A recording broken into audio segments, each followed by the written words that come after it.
നമസ്കാരം, എല്ലാവർക്കും chemistry online ക്ലാസ്സിലേക്ക് സ്വാഗതം. നമ്മളിന്ന് ഡിസ്കസ് ചെയ്യുന്നത് സബ്ഷെല്ലുകളെ കുറിച്ചാണ്. കഴിഞ്ഞ ക്ലാസ്സിൽ സബ്ഷെല്ലുകൾ, അവയുടെ നാമകരണം, അവയിൽ ഉൾക്കൊള്ളാൻ സാധിക്കുന്ന ഇലക്ട്രോണുകളുടെ എണ്ണം ഇവയെല്ലാം ഡിസ്കസ് ചെയ്ത് കഴിഞ്ഞു. Next we are moving to the topic subshell electronic configuration. അടുത്തതായി നമ്മൾ പറയുന്നത് സബ്ഷെൽ ഇലക്ട്രോൺ വിന്യാസത്തെക്കുറിച്ചാണ്. എന്താണ് ഈ സബ്ഷെൽ ഇലക്ട്രോണിക് കോൺഫിഗറേഷൻ എന്ന് ചോദിച്ചു കഴിഞ്ഞാൽ, actually it is the arrangement of electrons in various subshell. അതായത് വ്യത്യസ്ത സബ്ഷെല്ലുകളിലായുള്ള ഇലക്ട്രോണുകളുടെ ക്രമീകരണമാണ് സബ്ഷെൽ ഇലക്ട്രോണിക് കോൺഫിഗറേഷൻ എന്ന് പറയുന്നത്. Like shell electronic configuration, subshell electronic configuration is the arrangement of electrons in various subshell. വ്യത്യസ്ത സബ്ഷെല്ലുകളിലായുള്ള ഇലക്ട്രോണുകളുടെ ക്രമീകരണമാണ് സബ്ഷെൽ ഇലക്ട്രോൺ വിന്യാസം എന്ന് പറയുന്നത്. നമ്മൾ ഷെൽ ഇലക്ട്രോൺ വിന്യാസവുമായിട്ട് താരതമ്യം ചെയ്യുമ്പോൾ സബ്ഷെൽ ഇലക്ട്രോൺ വിന്യാസവും സംഭവിക്കുന്നത് that is in the increasing order of their energy. That means in subshells also electrons are filled in the increasing order of the energies of various subshell. സബ്ഷെൽസിൻ്റെ ഊർജ്ജം കൂടി വരുന്ന ക്രമത്തിൽ തന്നെയാണ് സബ്ഷെല്ലുകളിലും ഇലക്ട്രോണുകൾ നിറയുക. ഓക്കെ, അപ്പോൾ അടുത്ത് നമ്മൾ പറയാൻ പോകുന്നത്, അല്ലെങ്കിൽ അടുത്ത് നമ്മൾ ചെയ്യാൻ പോകുന്നത് സബ്ഷെൽ ഇലക്ട്രോൺ വിന്യാസത്തെക്കുറിച്ച് ആണ്. സബ്ഷെല്ലുകളുടെ ഊർജ്ജം കൂടി വരുന്ന ക്രമം പറയുമ്പോൾ ഏറ്റവും ഊർജ്ജം കുറഞ്ഞ സബ്ഷെൽ എസ് ആണെന്നും, തൊട്ടടുത്തത് പി ആണെന്നും, തൊട്ടടുത്തത് ഡി ആണെന്നും, അടുത്തത് എഫ് ആണെന്നും നമുക്കറിയാം. Because S subshell can accommodate only 2 electrons, P can accommodate 6 electrons, D can accommodate 10 electrons and F can accommodate 15 electrons. അതായത് സബ്ഷെല്ലുകളുടെ ഊർജ്ജം കൂടി വരുന്ന ക്രമം പറയുമ്പോൾ ഏറ്റവും ഊർജ്ജം കുറഞ്ഞ സബ്ഷെല്ല് എന്നത് എസ് സബ്ഷെല്ലാണെന്ന് മനസ്സിലാക്കാൻ സാധിക്കും. Then comes P, then D and then comes F. We can use a pattern for identifying the increasing order of energies of various subshells. സബ്ഷെല്ലുകളുടെ ഊർജ്ജം കൂടി വരുന്ന ക്രമം മനസ്സിലാക്കാനായി നമുക്കൊരു പാറ്റേൺ ഉപയോഗിക്കുവാൻ സാധിക്കും. വ്യത്യസ്തങ്ങളായ സബ്ഷെല്ലുകളുടെ ഊർജ്ജം കൂടി വരുന്ന ക്രമം മനസ്സിലാക്കാനായിട്ട് നമുക്ക് ഒരു പാറ്റേൺ യൂസ് ചെയ്യാനായിട്ട് സാധിക്കും. ഇതനുസരിച്ച് നമുക്ക് ഓരോ എലമെൻറ്റിൻ്റെയും സബ്ഷെൽ ഇലക്ട്രോൺ വിന്യാസം എഴുതാനായിട്ടും സാധിക്കും.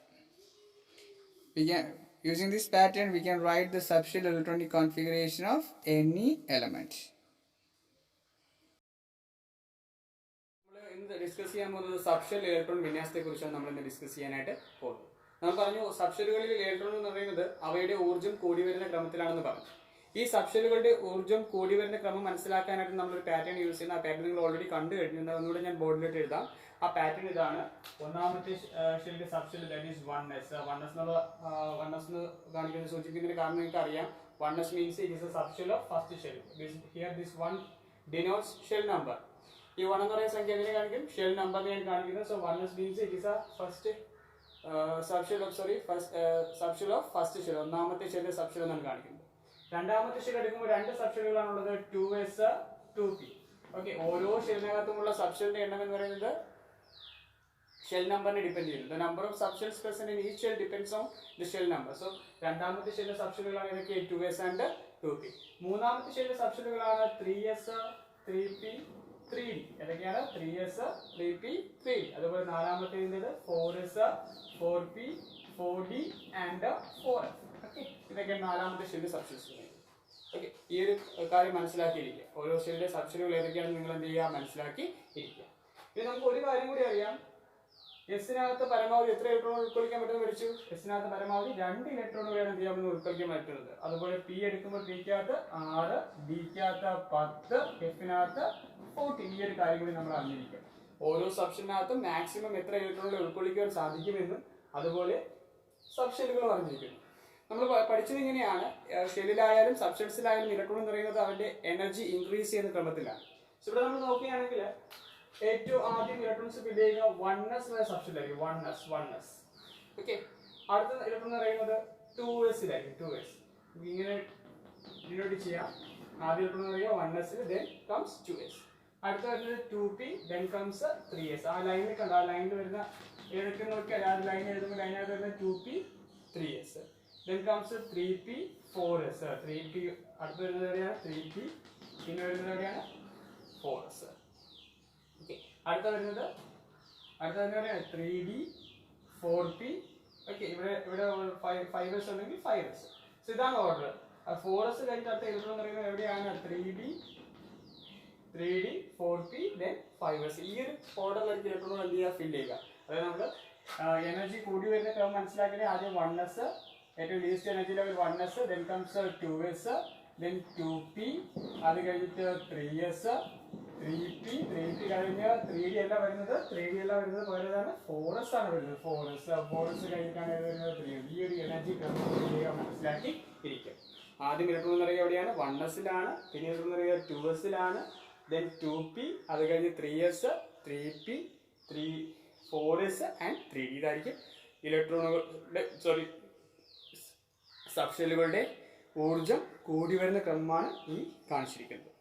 അപ്പോൾ 1s, then 2s, 2p, 3s, 3p, 4s, 3d. ഈ ഒരു ക്രമത്തിലായിരിക്കും സബ്ഷെല്ലുകളിൽ എന്ത് ചെയ്യുക, ഇലക്ട്രോണുകൾ ഫില്ല് ചെയ്യുക. ഓക്കെ, അപ്പോൾ ഈ നമുക്ക് ആ സബ്ഷെൽ ഇലക്ട്രോൺ നിറയുന്നതിന്റെ ക്രമം അറിയാം. ഓരോ സബ്ഷെൽസിലും എത്ര വീതം ഇലക്ട്രോണുകൾ ഉൾക്കൊള്ളിക്കുവാൻ സാധിക്കുമെന്ന് അറിയാം.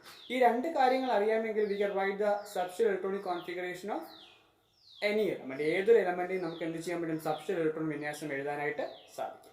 ഓക്കെ, അപ്പോൾ നമുക്ക് ചില ഉദാഹരണങ്ങൾ നോക്കിയാലോ.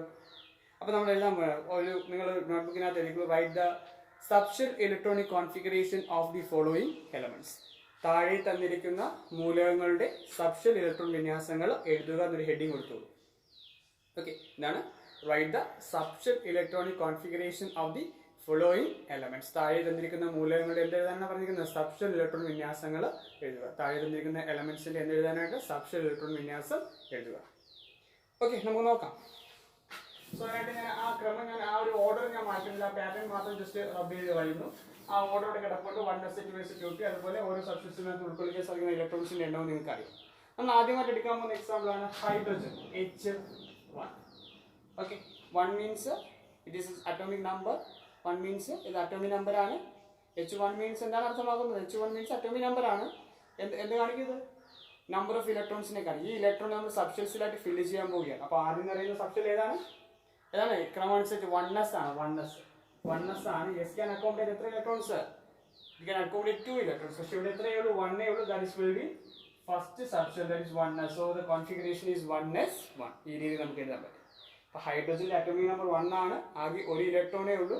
അത് ഏറ്റവും ഊർജ്ജം കുറവുള്ള 1sനകത്ത് ഫില്ല് ചെയ്തു. so the configuration is 1s1.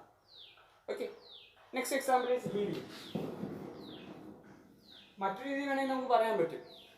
നമ്മൾ ഷെൽ ഇലക്ട്രോൺ വിന്യാസം എഴുതും. ഹീലിയത്തിന്റെ ഷെൽ ഇലക്ട്രോൺ വിന്യാസം എഴുതുമ്പോൾ നമുക്കറിയാം 2 എന്ന് കിട്ടും. ദാറ്റ് മീൻസ് കെ ഷെല്ലിൽ നിറയുന്നു. അപ്പോൾ നമ്മുടെ സബ്ഷെൽ ഇലക്ട്രോൺ വിന്യാസം അനുസരിച്ച് കെയിലല്ല നിറയുന്നത്, മറിച്ച് കെയുടെ സബ്ഷെല്ലായി എവിടെ നിറയുന്നത് പറഞ്ഞത് 1s എസിൽ നിറയും. കെയുടെ സബ്ഷെൽ 1s നിറയും. സോ ഇങ്ങനെ വേണമെങ്കിൽ നമുക്ക് എഴുതാം 1s. എസിനകത്ത് പരമാവധി 2 ഇലക്ട്രോൺസിനെ ഉൾക്കൊള്ളിക്കാൻ പറ്റുമോ, സോ നമുക്ക് ഇങ്ങനെ എഴുതാം 1s2 എന്ന് എഴുതാം. സോ അങ്ങനെ മനസ്സിലാക്കേണ്ട ആവശ്യം ജസ്റ്റ് ആ പാറ്റേൺ അറിയാമെങ്കിൽ അത് മാത്രം മനസ്സിലാക്കിയാൽ മതി. ഏറ്റവും ഊർജ്ജം കുറവ് 1sലായതുകൊണ്ട് ഈ 2 ഇലക്ട്രോൺസ് എവിടെ ഫില്ല് ചെയ്യുന്നു, 1sൽ ഫില്ല് ചെയ്യുന്നു. So the configuration is 1s2. മനസ്സിലാവുമല്ലോ പറഞ്ഞത്. ഹൈഡ്രജന്റെ ഇത് 1s1, ഹീലിയത്തിന്റെ ഇത് 1s2. ഓക്കെ, കാരണം ഏറ്റവും എനർജി കുറവ് എവിടെയാണ്, 1sലാണ്. S can accommodate 2 electrons. ഹീലിയത്തിനാകെ 2 ഇലക്ട്രോണുകളേ ഉള്ളൂ. ആ 2 ഇലക്ട്രോണുകൾ നിറയുന്നതാണ് പറഞ്ഞത്. ഹീലിയത്തിന്റെ സബ്ഷെല്ലായ 1s നിറയും. So the configuration is 1s2. നമുക്ക് അടുത്ത് നോക്കാം. നെക്സ്റ്റ് എലമെന്റ് ലിഥിയം ആണ്. Lithium atomic number 3. Okay, electronic configuration എഴുതുമ്പോൾ 2 1 എന്ന് വരും, 2,1 എന്ന് വരും. കെയിൽ എല്ലായിട്ടാണ് പറയുന്നത്. നമുക്ക് വേണമെങ്കിൽ അങ്ങനെ വേണമെങ്കിൽ എഴുതാം. അതായത് കെയുടെ സബ്ഷെൽ 1s അത് വേണ്ട. നമുക്ക് എന്ത് ചെയ്യാം, പാറ്റേൺ യൂസ് ചെയ്ത് തന്നെ എഴുതാം. എങ്ങനെയെന്ന് വെച്ച് കഴിഞ്ഞാൽ നമ്മൾ ആദ്യം പറയുക ഏത് സബ്ഷെല്ലാണ്, 1s ആണ്. 1s S can accommodate 2 electrons. ഇവിടെ ആകെ 3 ഇലക്ട്രോൺസ് ഉണ്ട്. അത് 2 എവിടെ നിറഞ്ഞു, 1s നിറഞ്ഞു. ബാക്കി എത്ര ഇലക്ട്രോൺസ് ഉണ്ട്, the remaining 1 electron that is filled in 2s subshell. so the configuration is 2s1. പറഞ്ഞാൽ മനസ്സിലായല്ലോ. ആഡ് ചെയ്ത് എഴുതിയാൽ മതി. വളരെ സിമ്പിൾ ആണ്. ഈ ഒരു ക്രമം അറിഞ്ഞിരിക്കുക. ഓരോ സബ്ഷെലിനകത്തും എത്ര വിധം ഇലക്ട്രോൺസിനെ ഉൾക്കൊള്ളിക്കാൻ സാധിക്കുമെന്നും അറിഞ്ഞിരിക്കുക.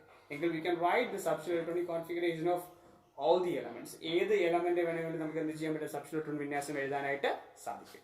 ഓക്കെ, മനസ്സിലാവും പറഞ്ഞത്. ഒരു കാര്യം ഒരു ഒരു ഒരു ഒരു ഒരു എലമെന്റ് നമുക്ക് ചെയ്ത് നോക്കാം. boron 5. boron അറിയാലോ, boron 5. So we write the configuration. First of all, electrons are filled in 1s subshell. So because 1s is the least energy level, okay, അതിനകത്ത് 2 ഇലക്ട്രോൺസിനെ ഉൾക്കൊള്ളിക്കാൻ ശ്രമിക്കും 1s2. ബാക്കി എത്ര ഉണ്ട്? 2 പോയി 5 2 പോയി ബാക്കി 3 ഇലക്ട്രോൺസ് ഉണ്ട്. ആ 3ല് അടുത്ത സബ്ഷെൽ 2s ആണ്. s can accommodate only 2 electrons and 2s2. Next subshell is 2p. So the remaining one electron that is going to be 2p1. So ഈ രീതിയിൽ ആഡ് ചെയ്ത് നമുക്ക് ഏത് എലമെന്റ് വേണമെങ്കിലും ഇത് ചെയ്യാൻ പറ്റും. സബ്ഷെൽ ഇലക്ട്രോൺ വിന്യാസം എഴുതാനായിട്ട് സാധിക്കും. We can write the subshell electronic configuration of any element using this diagram. Just അറിഞ്ഞിരിക്കുക ആ സബ്ഷെലിന്റെ എനർജി കൂടി വരുന്ന ക്രമം, that is 1s 2s 2p 3s 3p 4s 3d. This is the increasing order of energy. So ആ ക്രമം അറിഞ്ഞിരിക്കണം. ഓരോ സബ്ഷെലിനകത്തും എത്ര വിധം ഇലക്ട്രോണുകളെ അക്കോമഡേറ്റ് ചെയ്യിക്കാൻ സാധിക്കുമെന്ന് പറഞ്ഞു കഴിഞ്ഞാൽ we can write the subshell electronic configuration of any element. ഏത് എലമെന്റ് വേണമെങ്കിലും എന്ത് ചെയ്യാൻ പറ്റും? സബ്ഷെൽ ഇലക്ട്രോണിക് കോൺഫിഗറേഷൻ എഴുതാൻ പറ്റും. അപ്പോൾ നിങ്ങൾ ചെയ്യേണ്ടത്, നിങ്ങൾക്ക് ഹോംവർക്കായിട്ട് നിങ്ങൾ ചെയ്യുന്നത് ഇത്ര മാത്രമാണ്. നിങ്ങളുടെ ടെക്സ്റ്റ് ബുക്ക് എടുക്കുക, ടെക്സ്റ്റ് ബുക്കിൽ പീരിയോഡിക് ടേബിൾ നോക്കുക. പീരിയോഡിക് ടേബിൾ നോക്കിയതിന് ശേഷം അതിനകത്ത് 1 to 30 1 മുതൽ 30 വരെയുള്ള എലമെന്റ്സ് ഉണ്ട്. നിങ്ങൾ വേറെ ടെക്സ്റ്റിനകത്ത് കിടക്കുന്ന ഇലക്ട്രോണിക് കോൺഫിഗറേഷൻ ഒന്നും നോക്കേണ്ട ആവശ്യമില്ല. You just write the subshell electronic configuration of elements having 1 to 30 atomic numbers. Okay, 1 മുതൽ 30 വരെ അറ്റോമിക് നമ്പർ വരുന്ന മൂലകങ്ങളുടെ സബ്ഷെൽ ഇലക്ട്രോൺ വിന്യാസം എഴുതി നിങ്ങൾ ഹോംവർക്കായിട്ട് ചെയ്ത് ഫോട്ടോ എടുത്ത് അയച്ചു ചെയ്യുക. ഓക്കെ, ഇന്നത്തെ ക്ലാസ് നിങ്ങൾക്ക് ഇഷ്ടപ്പെട്ടു എന്ന് വിശ്വസിക്കുന്നു. നിങ്ങൾക്ക് മനസ്സിലായി കാണും, ഇഷ്ടപ്പെട്ടു എന്നതിലുപരി മനസ്സിലായി കാണുമെന്ന് വിശ്വസിക്കുന്നു. എന്തെങ്കിലും ഡൗട്ട്സ് ഉണ്ടെങ്കിൽ കമൻസ് ആയിട്ട് രേഖപ്പെടുത്തിയാൽ മതി, ക്ലിയർ ചെയ്ത് തരുന്നതായിരിക്കും. So thank you.